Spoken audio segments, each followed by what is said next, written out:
এখানে সবাই যতজন আসতে চেয়েছিলেন সবাই আসতেও পারেন। কেন লজ্জাজনক?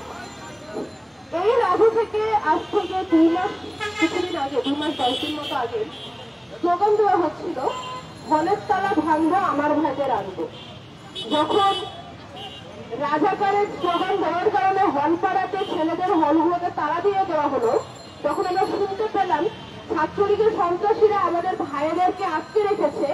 তখন ঢাকা বিশ্ববিদ্যালয়ের ইতিহাসে প্রথমবার এরকম ঘটনা ঘটে যে 5টি নারী শিক্ষার্থীদের হল একযোগে তারা ভেঙে তারা রাস্তায় বের হয়ে আসে।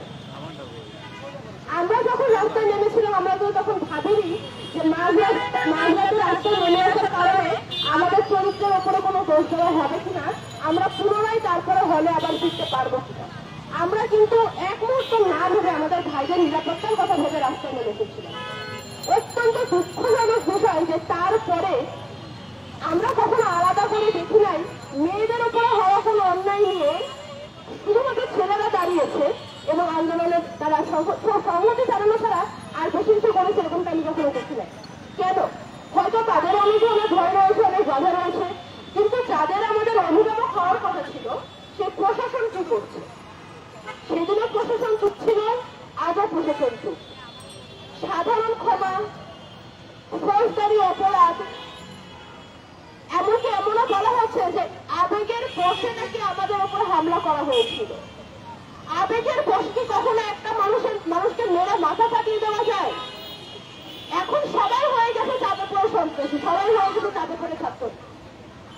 কিন্তু এই ছাত্রলীগের ছত্র ছায়াতে এক একজন যখন 5 বছর 6 বছর হলে থাকে, সেখানে গেস্টরুম করে ছেলেদের উপর অত্যাচার করে।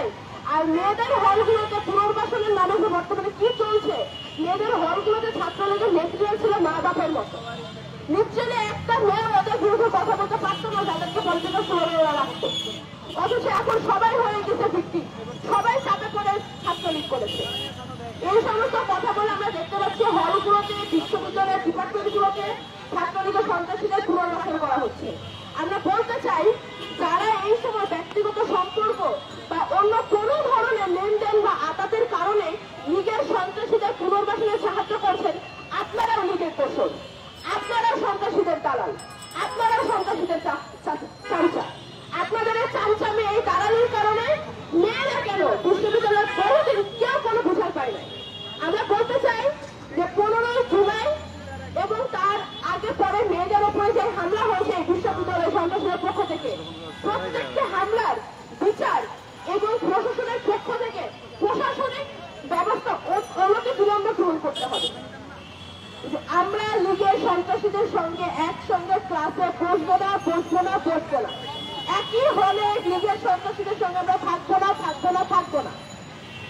যদি বিশ্ববিদ্যালয়ের প্রশাসন, কোন শিক্ষক, কোন শিক্ষার্থী বা কোন দায়িত্বরত ব্যক্তির প্রত্যক্ষ বা পরোক্ষ মদদের ফলে লীগের সন্ত্রাসীরা পুনর্বাসিত হতে পারে, আমরা তাদেরকেও লীগের দোষর হিসেবে চিহ্নিত করে শাস্তির আওতায় আনতে চাই। আমরা আজকে আমাদের এখান থেকে ঘোষণা দিতে চাই, অনতি বিলম্বে প্রশাসনিক ব্যবস্থা গ্রহণ করুন এবং সন্ত্রাসীদের চিহ্নিত করে শাস্তি নিশ্চিত করুন। যদি সেটা করা না যায়, বিশ্ববিদ্যালয়ের এবং ধীরে ধীরে সারা দেশের সকল নারী শিক্ষার্থীরা রাস্তায় নেমে আসবে এবং একটি নারীও যতক্ষণ না তার বিচার পাবে ততক্ষণ আমরা রাস্তায় থাকবো। আমরা আমাদের আন্দোলন যতদূর পর্যন্ত সম্ভব আমরা কভার করবো। প্রয়োজনে নারী শিক্ষার্থীরা ততদিন পর্যন্ত ক্লাসে ফিরবে না যতদিন পর্যন্ত না বিচার নিশ্চিত হচ্ছে। আমরা প্রশাসনকে আহ্বান জানাতে চাই, নতুন বাংলাদেশে সকলের পরিবর্তনের পক্ষে কথা বলছে, আপনারা পরিবর্তনের পক্ষে এগিয়ে আসুন এবং নারী শিক্ষার্থীদের সাথে হয়ে যাওয়া ঘটনার বিচার নিশ্চিত করতে আমাদের সাহায্য করুন, আমাদের পাশে থাকুন। আমি আজকের আমার বক্তব্যের মাধ্যমে আমাদের আজকের অনুষ্ঠান সমাপ্ত ঘোষণা করছি। সাংবাদিক ভাইরা যারা এসেছেন এবং শুধু আরো যারা